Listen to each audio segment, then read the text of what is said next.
Hi, Beshies! Today is December 26, Tuesday. Day 1 ng bakasyon namin dito kila Mama. Ayan, sobrang aga pa niyan, 6 AM lang yan. Nagpunta na ako dito sa kanila para magkape at mag-almusal. Sila Sisi at ang mga bata tulog pa doon sa kabilang bahay.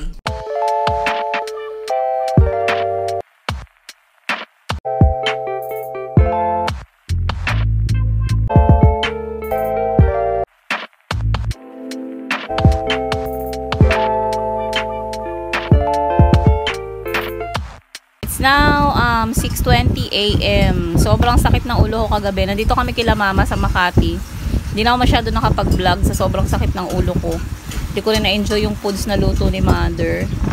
So, ayan. Magbe-breakfast ako. Kaya maaga ako nagising. Maaga rin ako natulog. May buhok ko pa, oh. So, ayan. Breakfast tayo. Alam niyo itong mayonnaise na to. Ito yung pinost ko na, diba, may pinost akong reels na paggawa ng mayonnaise.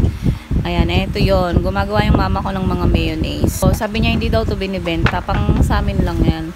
And kain tayong tinapay and coffee. Breakfast tayo, guys. So, magkape tayo. So, ayan, habang nagkakape ako, work muna. Inaasikaso ko yung aking affiliate. Chinek ko rin yung aking Etsy. And mag-i-edit din ako ng mga vlogs habang nakikipagkwentuhan kay Mama. Tapos, eto naman, 7:04 AM na yan. Kakain ulit ako. Niluto ni Mama yung pansit canton. Talagang gustong-gusto namin nagbabakasyon dito kay Mama kasi talaga namang busog na busog kami. Gigising ka sa umaga na may almusal ka na, hindi mo kailangan magluto ng pagkain. 9:32 AM. Gising na ang mga bata. Nag-almusal na rin sila. Si Kidlat na lang ang tulog. Dito si Saki. So, habang nag-aalmusal sila dun sa kabila, ayan, bumalik ako dito sa tinulugan namin para magligpit ng pinaghigaan namin. Nagligpit-ligpit na rin ako ng konti ng mga gamit namin na nakakalat. Para mamaya, pag bumalik sila dito, ayan, malinis na. Busy nga pala si Mama magluto kasi marami pa silang darating na bisita mamaya.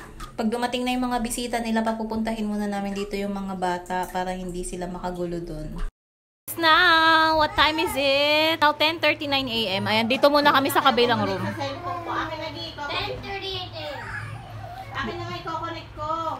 Andyan na sila Tita LB. Andyan may mga bisita din sila mamang iba. Kaya dito muna kami sa kabilang kwarto. Oh, may pamasko si Tita. Oo, may pamasko si Mami. Namasko din ako. Oh, wow, may pera siya. Oh, thank you, Mami. Sabi mo. Tago na yan, tago. Para may pang... Si yung apo? Tito. Si Skyrie, marunong? Oh, naman. Eto naman, 11:41 AM. Magla-lunch muna kami ni Sisi bago kami sumabak at makipag-inuman sa mga bisita nila Mama. Pati na rin kay Tita LB. Number 1 rule sa inuman, kailangan busog ka para hindi mo lantakan yung pulutan. Charot! Sabi naman nila, Shirley, ang ulam nila binuhos to.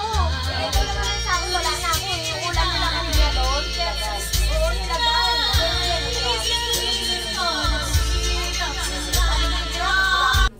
So, syempre, nagbibideo okay kami habang nagiinuman at napakasarap naman talagang kainuman nito ni Happy kasi naman, only drink. Hindi ka nakikilos, hindi ka natatayo, talagang laging puno ang baso mo kasi lagi niya yung lalagyan. Tapos, ang sarap niyang kakwentuhan kasi ang dami niya talagang chika at napakaasikaso sa inuman. Hi, Beshies. It's now 5:16 PM. Hey guys. Today we're in day 1. Day 1 where? Thursday, December 26. Huh? Day 1 at? And it's gonna be Rousseau Day soon. Ay, may lasing, oh. Ay, lasing. Tulog. Ang anak, ayun, na kay kuya. Gisingin nyo yung lasing. 6:44 PM. Kain tayo. Ay, adaw, Ay, tita ka makisubo. Ayaw mo ng pansit. Right.